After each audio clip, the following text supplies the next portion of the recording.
どうしてあなたたちは私を助けたんですか？どうして死なせてくれなかったんですか？私はあの時の大怪我でこんな体で生きさせられている。こんな体で生きていたくなんかなかった。こんな恋をすることもできない体で、そんなの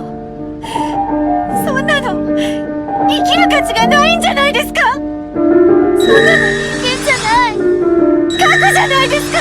そう、私は家具なんだ。Köyümde aydoğan Yerdeki